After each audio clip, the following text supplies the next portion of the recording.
We have been in a buyer's market since November, but beware, the market might be turning before the end of the year, according to the Cromford Report metrics. I personally don't think it's going to turn that fast because although 2025 so far has been the year with the most favorable negotiating conditions for buyers in a long time, with the highest inventory in over a decade, with decent interest rates, and with negotiating sellers willing to give concessions and help buyers, not all buyers feel it though. Buyer sentiment is still low and the lowest it's been in 4 months. The asking prices for homes have been declining for 4 months, but buyer sentiment has declined alongside with it. So let's recap. Mortgage rates in January were at 7.2%, and on September 11th, they came down to 6.2%. A full percent change. Meanwhile, active mid-range listings between $400,000 and $600,000 have dropped nearly 2% in asking prices. What does this mean? Let's do the math. With every 1% drop in mortgage rate, all principal and interest payment measures across all loan amounts drop 10%. So if a buyer was quoted a $2,400 monthly payment in January on a $350,000 loan at 7.26%, that principal and interest payment would be $2,160 at 6.2%, so the savings is $240 a month. Combine that with a 2% drop in the asking price of the home, that saves another 2% off the payment, bringing the total savings to almost $300 a month and a 12% discount compared to January. But that's not all. In this buyer's market, more than 60% of the sales up to $600,000 have sellers paying the buyer's closing costs, which often include a 2-1 rate buydown. This drops the buyer's payment by another 20% in the first year and 10% in the second year, bringing the first year payment down to almost $1,700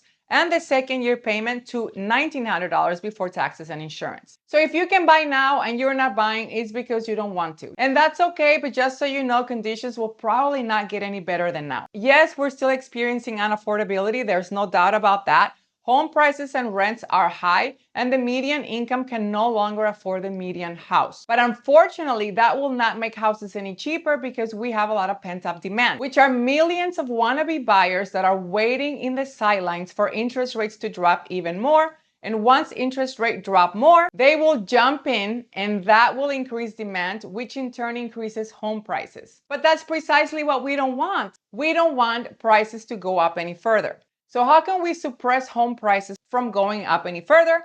I will get to that part. Headlines on the economy are pretty scary these days, with recession predictions reaching as high as a 93% probability. Ironically, history tells us that as the labor market weakens and recession looms, mortgage rates improve and buyer demand increase. In fact, in Greater Phoenix, home sales actually increased over the 2001, the 2008, and the 2020 recessions, despite high unemployment. How can this be? As fears of a recession rise with unemployment, demand for bonds increase as people move their funds to safety.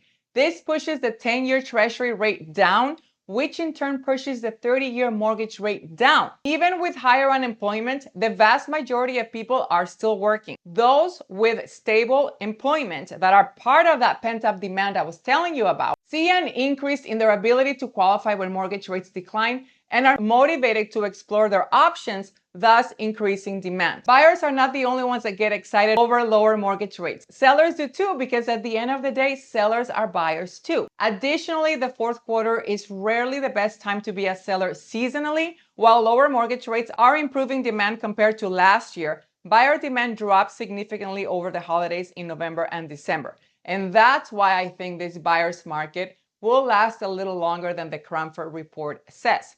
So jump in and take advantage of this buyer's market because they don't happen very often and usually they don't last very long. I hope this information was helpful.